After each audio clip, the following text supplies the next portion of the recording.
अस्सलामु अलैकुम वरहमतुल्लाहि वबरकातुहू। Welcome to Haseeb electronics. दोस्तों, आज की वीडियो में ये हमारा एक जो सीरीज़ चल रहा है discontinuous flyback SMPS using UC3843। ये 3843, 3842, 3844, 3845, इनमें आप कोई भी आईसी यूज़ कर सकते हैं। इसके सबसे पहले सेट में पहले लेक्चर में हमने देखा था कि हम डीसी रेल को कैसे कैलकुलेट करते हैं। उसमें और इनपुट के लो वोल्टेज हाई वोल्टेज कैसे सिलेक्ट करते हैं, कैपेसिटर की वैल्यू कैसे कैलकुलेट करेंगे, इसके बाद इंडक्टेंस की वैल्यू कैसे कैलकुलेट करेंगे, ये सारी हम चीज़ें डिस्कस कर चुके हैं। नेक्स्ट स्टेप में हमने देखा था कि प्राइमरी करंट पीक करंट कितनी होगी उस इंडक्टर की वैल्यू पे, और आरएमएस करंट कितनी होगी। जब ये दो चीज़ें मालूम कर लेते हैं, जब हमें इंडक्टर वैल्यू का मालूम हो जाता है, तो इंडक्टर बनाने के बाद हमें ट्रांसफार्मर बनाने की ज़रूरत पेश आती है। तो ट्रांसफार्मर बनाने से पहले हमें इस सर्किट का ट्रांसफार्मर समझ लेना लाजमी है। तो आज की वीडियो में हम इस ट्रांसफार्मर को देखेंगे। ये है डिसकंटिन्यूअस फ्लाईबैक ट्रांसफार्मर। कहने को ये ट्रांसफार्मर है, लेकिन आज के इस वीडियो में हम इसका फंक्शन देखेंगे कि वाकई ये ट्रांसफार्मर है या कुछ और है। जब हम बात करते हैं डिसकंटिन्यूअस फ्लाईबैक, सबसे पहले हमें इस ऑपरेशन का पता होना चाहिए कि ये है क्या चीज़, ये कैसे, हमने इसको फ्लाईबैक का नाम क्यों दिया और डिसकंटिन्यूअस क्यों कहते हैं। ये है हमारी स्विचिंग फ्रीक्वेंसी FOP। इसमें हमने दो तरह का टाइम दे दिया, एक को कहते हैं टी ऑन और एक को कहते हैं टी ऑफ। यानी यहाँ से लेकर यहाँ तक हमारा एक साइकिल है, यहाँ से लेकर यहाँ तक दूसरा साइकिल, यहाँ से लेकर यहाँ तक तीसरा साइकिल। ये हर्ट्ज इसी तरह चलते रहते हैं। जब ये टी ऑन है तो टी ऑन का मतलब है ये टी ऑन, ये सिग्नल यहाँ से जाएगा, जो हमारा PWM कंट्रोलर है ये सिग्नल जनरेट करेगा और इस ट्रांजिस्टर को ऑन करवाएगा। जब ये इस ट्रांजिस्टर को ऑन करवाएगा तो यहाँ पे हमारे पॉजिटिव वोल्टेज है, यहाँ पे ग्राउंड लाइन है। तो क्या होगा कि ये ट्रांजिस्टर इस करंट को गेट करेगा, इसको स्विच करेगा। इसके स्विच करने से क्या होगा, यहाँ से करंट फ्लो होगी। कितनी फ्लो होगी वो डिपेंड करेगी इंडक्टिव रिएक्टेंस पे। कौन सी इंडक्टिव रिएक्टेंस? जो हमने ये इंडक्टर की वैल्यू ढूंढी है, यहाँ पे जो हमने XL, ये L की वैल्यू ढूंढी है 414 माइक्रो हेनरी है, हमने कहा 414 माइक्रो हेनरी। तो उसकी जो इंडक्टिव रिएक्टेंस आएगी हमारी स्विचिंग फ्रीक्वेंसी पे, स्विचिंग फ्रीक्वेंसी हम यूज़ कर रहे हैं 200 किलोहर्ट्ज़। तो उससे क्या होगा कि हमारी ट्रांसफार्मर की इस वाइंडिंग में करंट गुजरेगी। अभी देखिए होगा क्या। इस ट्रांसफार्मर, कहने को ये ट्रांसफार्मर है, एक्चुअली ये ट्रांसफार्मर नहीं है। इसका फंक्शन अगर देखें तो ट्रांसफार्मर का फंक्शन होता है कि जब उसमें से एक साइड पे फ्लक्स बनता है तो फ्लक्स दूसरी वाइंडिंग में ट्रांसफ़र होता है, उसको आगे यूज़ किया जाता है। लेकिन यहाँ पर ऐसा नहीं, इस ट्रांसफार्मर को ऐसे बनाया जाता है, इसकी डिज़ाइनिंग ऐसे है। कैसे? अगर ये देखें तो सेकेंडरी की दोनों वाइंडिंग आउट ऑफ फेज़ है, इसकी अपोजिट डायरेक्शन में होगी। अगर उस वक्त यहाँ पर ये एंड पॉजिटिव है, जब करंट फ्लो कर रही है, ये अभी ये IP है, ये प्राइमरी करंट है, ट्रांजिस्टर ऑन हुआ, प्राइमरी करंट चली। जब चली तो क्या होगा, इसने इंडक्टिव रिएक्टेंस पेश की, करंट लीनियरली फ्लो होना शुरू हो गई, बढ़ना शुरू होगी, ग्रेजुअली इंक्रीज़ करेगी। इंक्रीज़ करते करते जब ये इस लेवल पे आई टी ऑफ पे, जब इसने ट्रांजिस्टर को ऑफ करना है तो उस वक्त क्या होगा, ये ऑफ होगा। अभी जब करंट फ्लो कर रही है तो उस वक्त देखिए क्या हो रहा है, ये एंड पॉजिटिव था, तो इसके अपोजिट एंड इसकी वाइंडिंग में नेगेटिव वोल्टेज होंगे। ये एंड उस वक्त क्या होगा, नेगेटिव होगा। जब ये एंड पॉजिटिव है तो ये एंड क्या हो गया, नेगेटिव। जब नेगेटिव होगा तो यहाँ पर देखिए, तो ये डायोड रिवर्स बायस हो गया, क्योंकि इसके एनोड पे नेगेटिव वोल्टेज आ गए, तो ये ट्रांजिस्टर, ये डायोड कंडक्ट नहीं करेगा। इसको अगर हम देखें तो ये इस तरह का कुछ इसमें सिम्टम बनेगा कि ये डायोड इस वक्त रिवर्स बायस होने की वजह से सर्किट से आउट है। क्यों, इसके एनोड पे नेगेटिव वोल्टेज है। तो इसका मतलब ये हुआ कि जब प्राइमरी में करंट फ्लो करेगी तो ट्रांसफार्मर की वाइंडिंग अपोजिट होने की सूरत में इसमें से करंट फ्लो नहीं होगी, क्योंकि डायोड उसको अलाउ नहीं करेगा। जब अलाउ नहीं करेगा तो प्राइमरी में करंट गुजर रही है, सेकेंडरी इस वक्त नॉट विजिबल है। जब टी ऑन है, टी ऑन के वक्त सेकेंडरी आपकी विजिबल नहीं है, आगे काम नहीं कर रही। जब इसने काम नहीं किया और टी ऑन ख़त्म हो गया, जब टी ऑन ख़त्म हो गया, करंट चलना रुक गई, ख़त्म हो गई, स्टॉप हो गई। जब ये स्टॉप हुई तो इसमें जो मैग्नेटिक फील्ड बना हुआ था, कितना बना, जो एनर्जी स्टोर हुई मैग्नेटिक फील्ड उस वाइंडिंग में बन गया, फैल गया। जब वो फैला, कितना फैला, उसकी वैल्यू आएगी, एनर्जी की वैल्यू आएगी 1/2 L primary I primary square. ये एनर्जी की वैल्यू होगी जो स्टोर होगी। इंडक्टर की वैल्यू कितनी है और करंट कितनी चली, ये दो चीज़ें जब इसमें होंगी तो उसकी एनर्जी वैल्यू आ जाएगी। उतना उसमें हमने एनर्जी स्टोर करवा दी। जब ये एनर्जी स्टोर हुई और प्राइमरी करंट चलना बंद हो गई तो क्या होगा, मैग्नेटिक फील्ड कोलैप्स करेगा।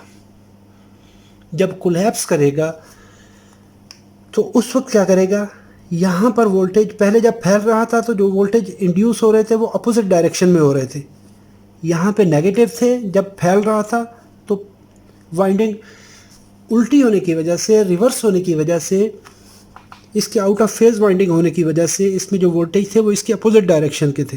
लेकिन जब ये मैग्नेटिक फील्ड कोलैप्स होगा, उसकी वजह से जो सेकेंडरी में जो वोल्टेज इंड्यूस होंगे वो इसके अपोजिट डायरेक्शन के होंगे। पहले ये एंड नेगेटिव था तो अभी ये एंड पॉजिटिव हो जाएगा। अभी कंडीशन क्या हुई, जब टी ऑन ख़त्म हुआ और टी ऑफ स्टार्ट हो गया। जब टी ऑफ स्टार्ट हुआ, हमारा ये ट्रांजिस्टर ऑफ हो गया, करंट फ्लो ख़त्म हो गई। इसका मतलब है कि ये इस वक्त ट्रांजिस्टर नहीं है यहाँ पर। जब टाइम ऑन था तो डायोड ना होने की वजह से सेकेंडरी विजिबल नहीं थी। अभी यहाँ पर प्राइमरी विजिबल नहीं है, क्योंकि प्राइमरी का लोड ख़त्म हो गया अपने इनपुट कंपोनेंट से, अपने कैपेसिटर से। तो मैग्नेटिक फील्ड कोलैप्स होने की वजह से वोल्टेज यहाँ पर बने। जब ये वोल्टेज बनेंगे तो हमारा ये डायोड क्या होगा, फॉरवर्ड बायस होगा। जब फॉरवर्ड बायस होगा, ये एंड पॉजिटिव होगा, तो इस तरह से हमारा सर्किट कंप्लीट होगा। ये पॉजिटिव वोल्टेज इस कैपेसिटर पे आके इसको चार्ज करेंगे, ये कैपेसिटर चार्ज हो गया। अच्छा, अभी कितनी देर तक ये वोल्टेज ट्रांसफ़र होते रहेंगे, जितनी हमने एनर्जी की वैल्यू ये स्टोर की थी। जब ये मैग्नेटिक फील्ड कोलैप्स हो गया, हमारी वाइंडिंग ज़ीरो हो गई, इसमें करंट फ्लो ख़त्म हो गई, ये टी ऑफ है। जब ये वाइंडिंग ख़त्म हो गई, इसको अभी टाइम इसका ऐसे सेट किया जाता है कि टी ऑन टी ऑफ, उसके बाद नेक्स्ट साइकिल से पहले इसकी करंट को ख़त्म करवाया जाता है। कैसे, आप मैक्सिमम टी ऑन की वैल्यू ऐसी सेट करेंगे कि उसके बराबर टी ऑफ, और बाद में एक टी डी दिया जाता है जिसको डेड टाइम कहा जाता है। टाइम ऑन, टाइम ऑफ, और अगले साइकिल से के स्टार्ट होने से पहले प्राइमरी में जितनी करंट थी उसको ज़ीरो होना चाहिए। यह है डिसकंटिन्यूअस ऑपरेशन। जब हम डिसकंटिन्यूअस और कंटिन्यूअस में क्या फ़र्क होता है, अगर ये वाइंडिंग प्राइमरी में अगर ये करंट यहाँ पर एंड हो रही है और साथ में टाइम डेड दे दिया आपने, ये डेड टाइम, ये जो इतना गैप नज़र आ रहा है ये वाला, ये है डेड टाइम। तो इस वक्त इसको क्या कहेंगे, डिसकंटिन्यूअस। यानी हमारी ये प्राइमरी ज़ीरो से स्टार्ट करेगी मैग्नेटिक फील्ड को फिर से। अगर इसमें कुछ मैग्नेटिक फील्ड की मिकदार मौजूद है और हमने उसको वहाँ से फिर स्विचिंग स्टार्ट करवा दी, डेड टाइम नहीं दिया बल्कि उससे पहले कुछ मैग्नेटिक फील्ड मौजूद था, करंट फ्लो हो रही थी, फिर से स्विचिंग ऑन होगी तो वो हो जाएगा कंटिन्यूअस फ्लाईबैक। हमारा जो डिज़ाइन है वो है डिसकंटिन्यूअस फ्लाईबैक। इसमें हमने क्या करना है कि इसका जो टी ऑन है, मेरे कुछ व्यूअर्स ने ये मुझे क्वेश्चन भी किया था कि आप एग्जैक्टली 48% जो ड्यूटी साइकिल है, जो मैंने ये लिखा था, ड्यूटी उधर सामने आ गया, 200%, 48%, 200 किलोहर्ट्ज़ 48%। तो ये आप 48% क्यों कर रहे हैं? तो मैंने उनको जवाब दिया था कि इसको हम जब ट्रांसफार्मर डिज़ाइन करेंगे तो इसको फिर से एडजस्ट करेंगे, इसको कम या ज़्यादा करना पड़ेगा। तो इसको कम या ज़्यादा क्यों करते हैं? वो इसलिए कि हमने इसको ये डेड टाइम देना है। अगर डेड टाइम नहीं देंगे तो क्या होगा कि यहाँ पर हमारा जो ऑपरेशन है वो चेंज हो जाएगा, डिसकंटिन्यूअस से कंटिन्यूअस में चला जाएगा। आपने इसको डिसकंटिन्यूअस रखना है। आपने प्राइमरी जो इसकी है वाइंडिंग है, इसको बिल्कुल ज़ीरो करना है। इसमें करंट को आपने बिल्कुल एंड करना है। एक साइकिल आया, प्राइमरी में करंट फ्लो हुई, सेकेंडरी में कुछ काम नहीं हुआ। जब ये साइकिल ख़त्म हुआ, ऑफ टाइम शुरू हुआ, उस वक्त क्या हुआ, प्राइमरी में फुल मैग्नेटिक फील्ड बन चुका था। जितना बना उसके कोलैप्स होने की वजह से सेकेंडरी में वोल्टेज बने। ये वोल्टेज रेक्टिफाई होंगे, इस कैपेसिटर को चार्ज कर देंगे। ये कैपेसिटर अभी चार्ज हो गया। अभी जब दोबारा से टाइम ऑन स्टार्ट हुआ, फिर से मैग्नेटिक फील्ड फैलना शुरू हो गया, तो इस वोल्टेज की पोलैरिटी यहाँ पे चेंज होना शुरू हो गई। अभी देखिए, जब ट्रांजिस्टर ऑन होगा उस वक्त ही डायोड रिवर्स होना शुरू हो जाएगा। जब ये रिवर्स होना शुरू हो गया तो हमारे सेकेंडरी में करंट फ्लो ख़त्म हो गई। ये काम हो गया। ये है आई सेकेंडरी, ये है आई प्राइमरी। जब प्राइमरी में करंट फ्लो होगी तो सेकेंडरी उस वक्त साइलेंट होगी। तो यहाँ पर तो हमारा लोड लगा हुआ है, तो उस वक्त ये कैपेसिटर यहाँ से करंट फ्लो करवाएगा। जब ये ऑफ पीरियड है, ऑफ पीरियड में जब मैग्नेटिक फील्ड प्राइमरी में बन रहा है, बिल्ड हो रहा है, तो इसके बिल्डिंग के वक्त, इसके बिल्ड होने के वक्त सेकेंडरी इनविजिबल है, विजिबल नहीं है, सामने नहीं है। तो ये वोल्टेज यहाँ पे चले, करंट चलेगी, ये मैग्नेटिक फील्ड बनाएगी, एनर्जी स्टोर होगी इस वैल्यू पे। जब ये ऑफ हुआ, मैग्नेटिक फील्ड कोलैप्स हुआ, वोल्टेज आगे आए, इन्होंने आके एक तो लोड में करंट फ्लो करवाई और साथ में कैपेसिटर को चार्ज करवा दिया। दो काम होना शुरू हो गए। अभी ये इस तरह का इनका बार बार, एक दफ़ा ये ऑन है तो ये ऑफ है, ये ऑन है तो ये ऑफ है, इस तरह ये चलता रहेगा सिलसिला इनका। अभी इनका जो काम करने का उसूल है, जैसे एक ट्रांसफार्मर एक्शन करता है कि वोल्टेज रेशो पे काम करता है, तो ये फ्लाईबैक बेसिकली इसमें आप अगर आप इसको देखेंगे तो आप सिर्फ़ और सिर्फ इसमें एनर्जी स्टोर करवा रहे हैं। प्राइमरी वाइंडिंग के अंदर सिर्फ़ और सिर्फ आप एनर्जी स्टोर करवा रहे हैं। जब ये ऑफ होता है तो उस वक्त इस स्टोर्ड मैग्नेटिक फील्ड की वजह से सेकेंडरी में वोल्टेज जाते हैं, सेकेंडरी में वोल्टेज इंड्यूस होते हैं। जब ये ऑफ होगा, अपने ऑफ पीरियड में ये वोल्टेज आगे ट्रांसफ़र करवाएगा। उसकी मिकदार कितनी होगी, ये primary to secondary turn ratio पे डिपेंड करता है कि आपने टर्न रेशो कितनी रखी है। आप समझ लें जैसे एक डीसी इंडक्टर है, क्योंकि ट्रांसफार्मर में जब अगर ट्रांसफार्मर होगा तो उसमें यहाँ पे जो करंट चलेगी साथ में दूसरी मैग्नेटिक फील्ड चलेगी, उसमें आपस में एक दूसरे की लाइंस एक दूसरे को कट करेंगी, जितना लोड होगा उसको डिसेबल करेंगी। वो लोड डायरेक्टली ट्रांजिस्टर पे आएगा। इस वक्त ट्रांजिस्टर पे लोड नहीं है, ये सिर्फ डीसी को स्विच करवाएगा, कॉइल में से करंट गुजारेगा, उसके बाद इसका काम ख़त्म हो गया। लेकिन जब ये मैग्नेटिक फील्ड कोलैप्स करेगा, जितने वोल्टेज अप्लाई किए थे उतनी मिकदार में यहाँ पे वोल्टेज बनेंगे। ये वोल्टेज प्लस ये वोल्टेज सीरीज़ में, क्योंकि ये उस वक्त इस वोल्टेज के अपोजिट डायरेक्शन में होते हैं, तो ये सीरीज़ में हो जाते हैं। अपोजिट सोर्सेज सीरीज़ में होने के बाद यहाँ पे ट्रांजिस्टर पे जो स्ट्रेस वोल्टेज स्ट्रेस है वो डबल हो जाता है। अभी देखिए कैसे होगा। फॉर एग्ज़ाम्पल, आपने 1 एम्पियर करंट फ्लो करवाई प्राइमरी में, 1 एम्पियर करंट प्राइमरी में फ़्लो हुई और 100 टर्न है आपके पास प्राइमरी में, तो 100 एम्पियर टर्न यहाँ पे करंट फ्लो हुई, 100 एम्पियर टर्न।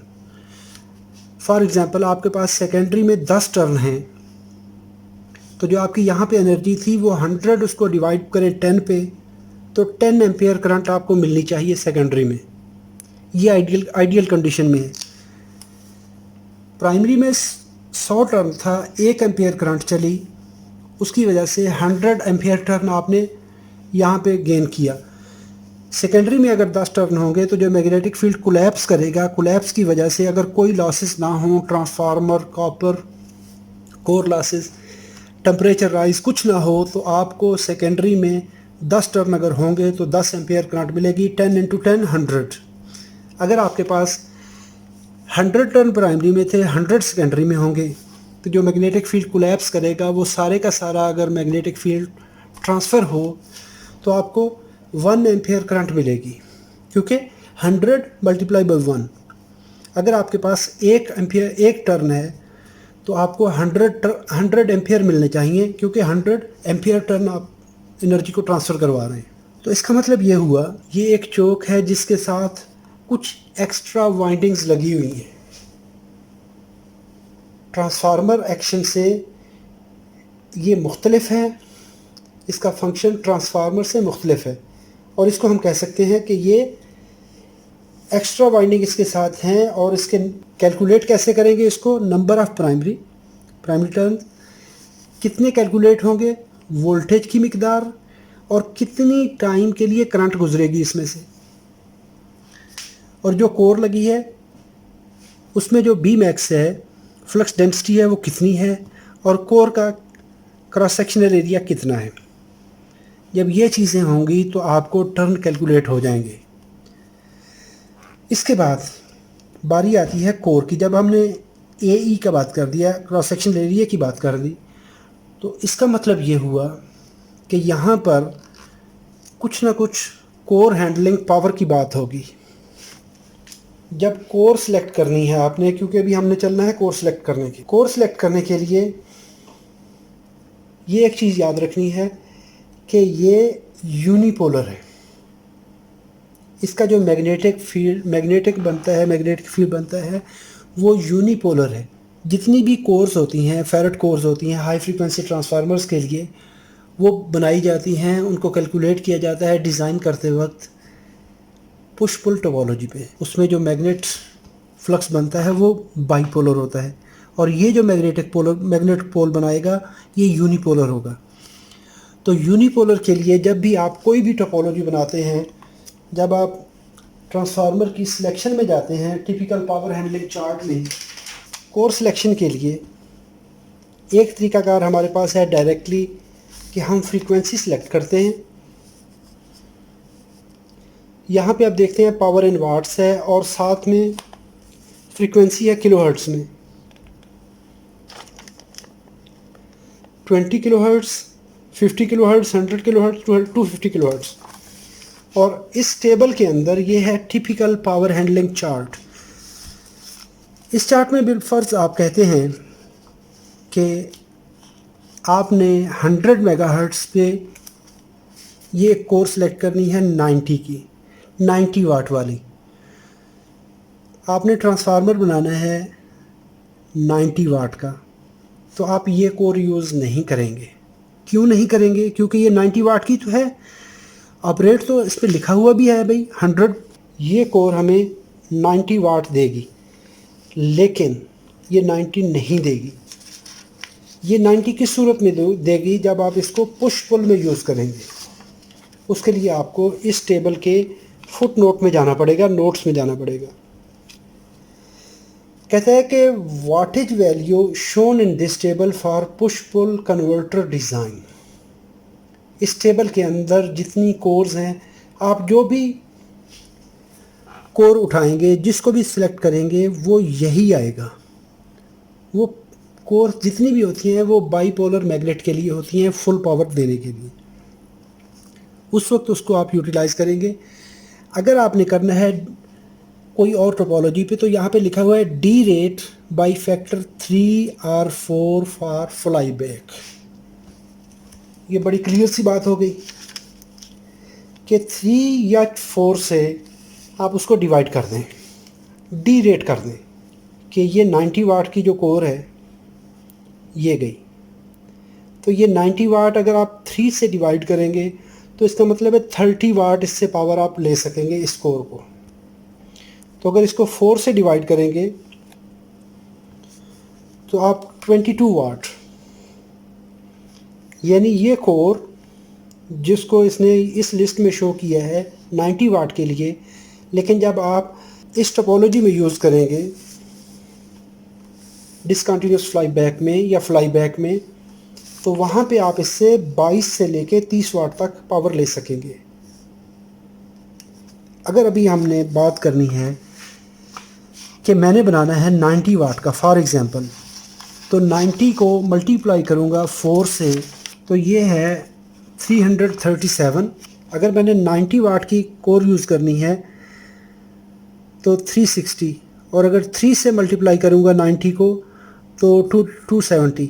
तो इसका मतलब है कि मुझे ये कोर सेलेक्ट करनी पड़ेगी। ये इस टेबल के राइट साइड पे जो आती हैं, इसमें कौन सी हैं? EE44016, EE4020, 44020, 4 फॉर फेरेट होता है, तो EE4020 कोर यूज़ करूँगा। इस तरह से आप उस कोर को सिलेक्ट करके कैलकुलेशन करेंगे। अगर EER में या ETD में करेंगे तो 3939, अगर EE करेंगे 4308 करेंगे, TC में करेंगे तो ये आपकी 2915 3113। तो ये कोर हम यूज़ करेंगे कौन सी? 337 वाट वाली। इसके बाद इस पर और भी फार्मूले हैं कोर सेलेक्ट करने के लिए, उनको हम टाइम टू टाइम डिस्कस करते जाएंगे। नेक्स्ट इसका तरीकाकार है, नेक्स्ट हम इस पर कोर सेलेक्ट करेंगे, वोल्टेज स्ट्रेस देखेंगे, नंबर ऑफ़ टर्न्स कैलकुलेट करेंगे, उसमें पावर रेटिंग चेक करेंगे और कोर लॉसेस, सारी चीज़ें स्टेप बाय स्टेप चलती जाएंगी। अगर आपका कोई क्वेश्चन हो तो लाजमी लिखिए, मुझे आपकी राय का इंतज़ार रहेगा। अगर ये वीडियो आपके लिए फ़ायदेमंद है तो लाइक कीजिए, अगर कोई सजेशन है तो लाजमी, अगर कोई गलती है तो उसकी करेक्शन कीजिए और साथ में लिखिए। अगर गलती है तो थंब डाउन लाजमी कीजिएगा। अगर अच्छी लगी तो जी चाहे तो लाइक कीजिए, अपनी आपकी मर्ज़ी है। अपना बहुत सारा ख्याल रखिएगा, अपनी दुआ में याद रखिएगा। अल्लाह रब्बुल इज़्ज़त आप सबको अपनी हिफ्ज़-ओ-मान में रखे। अस्सलामु अलैकुम व रहमतुल्लाहि व बरकातुहू।